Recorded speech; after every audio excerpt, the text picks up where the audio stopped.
নমস্কাৰ Assamese health টক্সত আপোনালোক সকলোকে স্বাগতম জনাইছোঁ। ফ্ৰেণ্ডছ, আজি হেল্থ টক্সত আলোচনা কৰিবলৈ ওলাইছোঁ কেলছিয়ামৰ অভাৱৰ ফলত আমাৰ দেহত সৃষ্টি হোৱা কিছুমান উপসৰ্গ বা লক্ষণসমূহ। চাওক, কেলছিয়াম হৈছে এনেকুৱা এটা উপাদান যি আমাৰ দেহৰ কাৰণে অত্যন্ত জৰুৰী হয়। কেলছিয়ামৰ অভাৱ হ'লে আমি তাক হাইপ'কেলছিয়ামিয়া বুলি কওঁ, আৰু হাইপ'কেলছিয়ামৰ ফলত কেতিয়াবা আমাৰ দেহত সাংঘাতিক ধৰণৰ কিছুমান বেমাৰৰ সৃষ্টি হ'ব পাৰে বা ইভেন মানুহৰ মৃত্যুবৰণো হ'ব পাৰে। গতিকে আহক আলোচনা কৰোঁ যে কি লক্ষণসমূহ দেখা দিলে আমি বুজিব পাৰিম যে আমাৰ দেহত কেলছিয়ামৰ অভাৱ হৈছে। চাওক, প্ৰথমটো লক্ষণ হৈছে মাংসপেশীত টান বা ক্ৰেম্পিং হোৱা।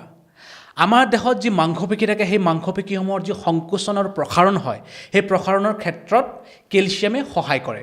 যদিহে কিবা কাৰণত আমাৰ দেহত কেলছিয়ামৰ অভাৱ হয়, পেশীসমূহে স্বাভাৱিকভাৱে এইবোৰে ক্ৰিয়া সম্পাদন কৰিব নোৱাৰে, যাৰ ফলত আমাৰ মাংসপেশীত খুব বেছি পৰিমাণে টান, বিষ বা পেশীৰ দুৰ্বলতা অনুভৱ কৰা যায়। ইয়াৰ উপৰি ছোৱালীসকলৰ ক্ষেত্ৰত যি মাহেকীয়াৰ সময়ত খুব বেছি ক্ৰেম্পিং বা বিষ অনুভৱ কৰে, বহু ক্ষেত্ৰত কেলছিয়ামৰ অভাৱৰ কাৰণে এনেকুৱা ধৰণৰ সমস্যাবোৰ হ'ব পাৰে। 2 নম্বৰ, পেশীত কঁপনি বা অসাৰতা। মাংসপেশীসমূহৰ ক্ষেত্ৰত যদি খুব বেছি পৰিমাণৰ কেলছিয়ামৰ অভাৱ হয়, তেতিয়া পেশীসমূহ বা মাংসপেশীসমূহ অসাৰ হৈ যাব পাৰে। লগতে আমাৰ যি স্নায়ুকোষ বা নাৰ্ভ চেল থাকে, সেই নাৰ্ভ চেলসমূহৰ স্বাভাৱিক ক্ৰিয়া নিয়ন্ত্ৰণৰ কাৰণে কেলছিয়ামৰ প্ৰয়োজন হয়।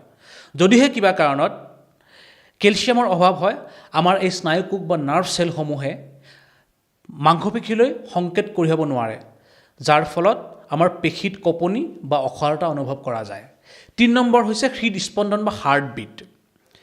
চাওক, কেলছিয়ামৰ অস্বাভাৱিকতাৰ ফলত বা কেলছিয়ামৰ অভাৱৰ ফলত হৃদস্পন্দনত বা আমাৰ হাৰ্টবিটত কেতিয়াবা সমস্যা হ'ব পাৰে। ECG কৰাৰ সময়ত যদিহে এনেকুৱা হৃদস্পন্দনত কোনো প্ৰব্লেম থাকে, তেতিয়াহ'লে সেই প্ৰব্লেমবোৰ খুব সোনকালে ধৰাত পৰে। আচলতে আমাৰ যি হাৰ্টৰ যি পেশী থাকে বা মাংসপেশীসমূহৰ যি স্বাভাৱিক ক্ৰিয়া, সেই ক্ৰিয়া নিয়ন্ত্ৰণতো কেলছিয়ামৰ ভূমিকা বহুত বেছি। যদিহে কেলছিয়ামৰ অভাৱ হয়, হৃদযন্ত্ৰৰ মাংসপেশীসমূহত সমস্যাৰ সৃষ্টি হোৱাৰ লগতে হৃদস্পন্দন বা হাৰ্টবিটত সমস্যা হয়। 4 নম্বৰ হৈছে অৱসাদ বা ক্লান্তি।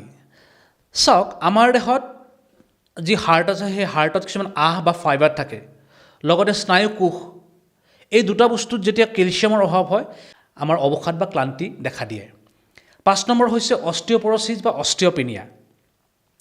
চাওক, অষ্টিঅ'পৰচিছ এনেকুৱা এটা বেমাৰ হয় যি কেলছিয়ামৰ অভাৱৰ ফলত হয়। এই অষ্টিঅ'পৰচিছ আমাৰ যি বন থাকে বা হাড় থাকে, সেই হাড়সমূহ ভংগুৰ বা বহুত বেছি পৰিমাণে ঠুনুকা হৈ পৰে।